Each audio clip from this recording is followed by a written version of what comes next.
Okay, Robbie, fourth question. This one comes from Kevin.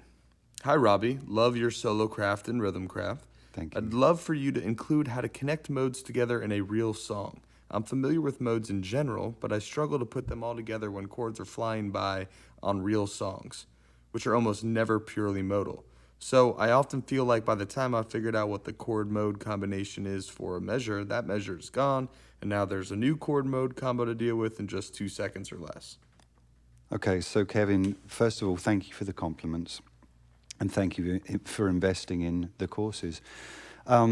Brilliant question, because here's the deal. A lot of guys have said to me, you know, I'm playing Mixolydian here, Dorian here, Ionian here, as these chords change. And what I've said to guys is, look, take a look at the chord progression and see if all of those chords lie in one key. All right, so if you know your harmony, which of course we've covered in this course, if you know where your chords come from, look at the progression and go, okay, so I've got this, this, this, and this chord. They're going by pretty quick. And it looks like everything's coming from the key of A major, for example. All right, so now the next thing to do is to determine, okay, well, it's resolving, the chord progression's flying by, but it keeps going back to this tonality from the chords. And what my method with that is, you've got 7 notes, and every one of those modes is built from 7 notes, right? The same 7 notes. What you have to identify is, where can you target your resolutions so that you get to that point each time the progression goes round, revolves, okay? Give an example of that. Let me just show you some chords that go kind of by pretty quick, all right? I know you talked about, say, 140, 120 BPM. If I was to take an E9 chord, for example, just take this delay off here, and let's say,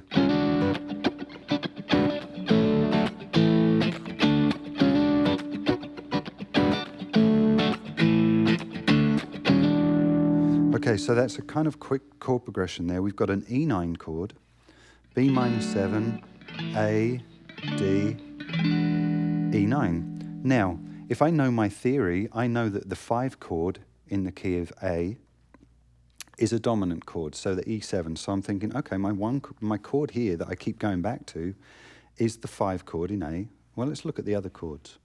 Well, we've got a B minor 7 here. Well, B minor could be 2 in A could be 1, oh, and D could be 4. All right, great, we're in the key of A, all right, but my tonality, where my chord progression's resolving to, keeps revolving round to, right, is this tonality here. So what I'm going to do is I'm going to employ my modal system, right? The simple modal system is it's the A major scale, but resolving to tones of the 5 chord instead of tones of the 1 chord or any of the other chords in the scale. Okay, so Kevin, I hope that makes sense. What we're going to do, I'm going to run a track, and I'm going to play over that progression, okay?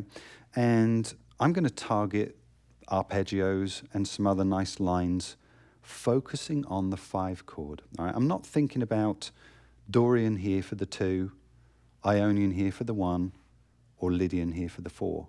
I'm focusing on my tonal center, which is true modality, all right? And it's going to simplify it for you, because you're going to free up yourself to be creative, musical, and I tell you what, you're going to start jamming, because I'm just going to have a little bit of fun here.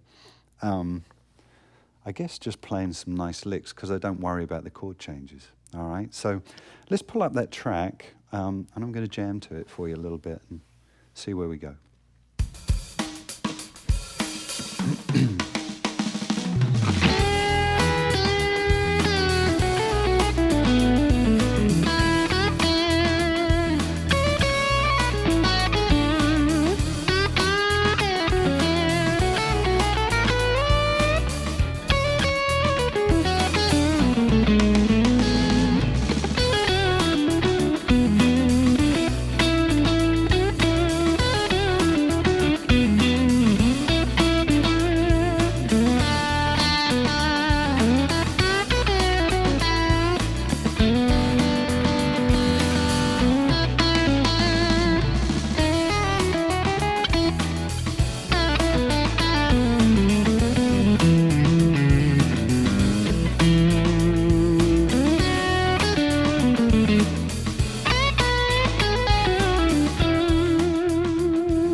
Okay, so you get the idea. I'm just jamming over the track.